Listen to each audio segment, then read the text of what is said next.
হ্যাঁ, গতকাল রবীন্দ্র শতবার্ষিকী ভবনের প্রাঙ্গণে ভারতীয় জনতা পার্টির জনজাতি মোর্চার উদ্যোগে যে একটা জনসভা হয়েছে,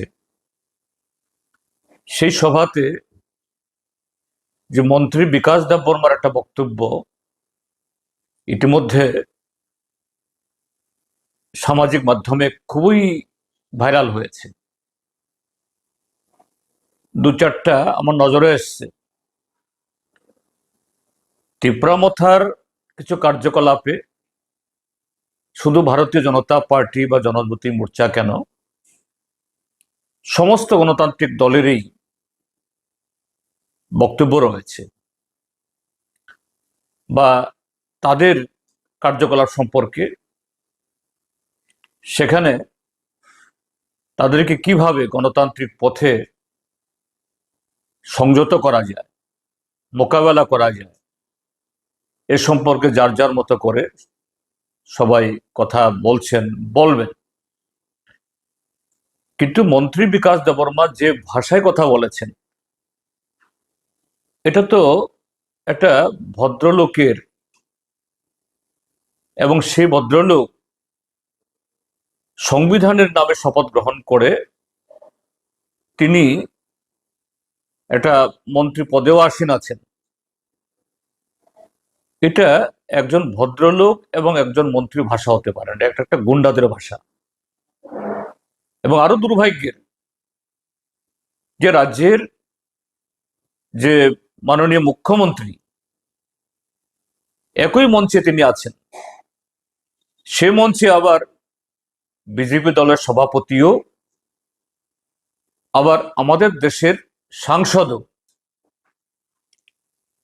এবং এই দুজন ছাড়াও দেখা গেছে আরো দুজন মন্ত্রিসভার সদস্য সেখানে ছিলেন। মন্ত্রী সুশান্ত চৌধুরী, তারপর বোধহয় মন্ত্রী টিঙ্কু রায়কেও দেখা গেছে। সেই সময়তে মন্ত্রীগণ সেখানে ছিলেন কিনা আমি জানি না, কিন্তু মুখ্যমন্ত্রী সেখানে বিরাজমান। যে ভাষণ দিয়েছেন, ভাষণ তো মোটেই না। একটা মন্ত্রী বক্তব্যের মধ্যে সরকারের জনমুখী কর্মসূচি, যেহেতু জনজাতি মোর্চা, রাজ্যের ট্রাইবেলদের জন্য তাদের কি কর্মসূচি, তাদের শরিক দল টিপরামথা, শরিক দলের কার্যকলাপ, গণতান্ত্রিক বা অগণতান্ত্রিক, তাদের বিভিন্ন ধরনের ইদানিংকালের যে সমস্ত ভূমিকা, এ সম্পর্কে সরকার তথা ভারতীয় জনতা পার্টি বা জনজাতি মোর্চার কি দৃষ্টিভঙ্গি, তার তো কোনো ব্যাখ্যা নেই। শুধু দেখে নেব, প্রতিশোধ গ্রহণ করতে হবে, ছাই করে ফেলতে হবে। ককবরকে বারবার বলছেন থাপলা চানাই, মানে ছাই করে ফেলবেন। এবং সর্বশেষ জঘন্য ভাষা প্রয়োগ করেছেন, একদম অঙ্গভঙ্গি দেখি পোল্ট্রি মোরগের মতো ছিঁড়ে ফেলবেন। আমি রাজ্যের মাননীয় মুখ্যমন্ত্রীকে বলবো এবং রাজ্যের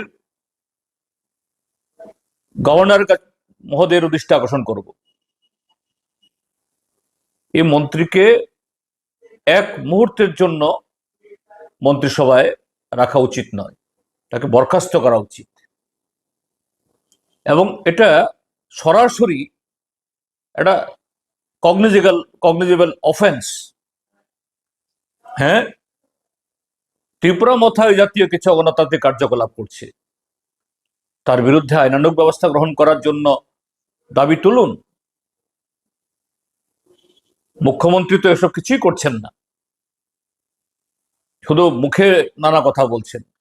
আর সেই জায়গায় আরেকজন মন্ত্রী, যারা আইন ভাঙছে, সংবিধান অমান্য করছে, সন্ত্রাসের বাতাবরণ তৈরি করছে, তিনি পাল্টা সন্ত্রাসের কথা বলছেন। আমি একে শুধু নিন্দা না, আমি বলবো ইমিডিয়েটলি তার বিরুদ্ধে প্রচলিত আইন অনুসারে ব্যবস্থা গ্রহণ করা দরকার।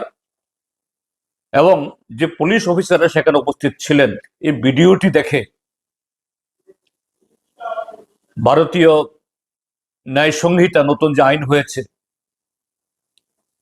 সেই ধারা অনুসরণ করে কোন ধারায় তাকে ভোগ করা যায়, তাকে যুক্ত করা যায়, এটা দেখে করা দরকার। নতুবা ত্রিপুরাজ্যের রাজনৈতিক পরিবেশ ইতিমধ্যে কলুষিত হয়েছে, এটা আরো কলুষিত হবে, আর যারা আইন ভঙ্গ করছে তারা আরো উৎসাহিত হবে। বড় সাক্ষী রাজ্যের স্বরাষ্ট্রমন্ত্রী তথা মুখ্যমন্ত্রী, তিনিও যদি পদক্ষেপ গ্রহণ না করেন এটা তারও অপরাধ হবে, অন্যায় হবে, গর্জিত হবে।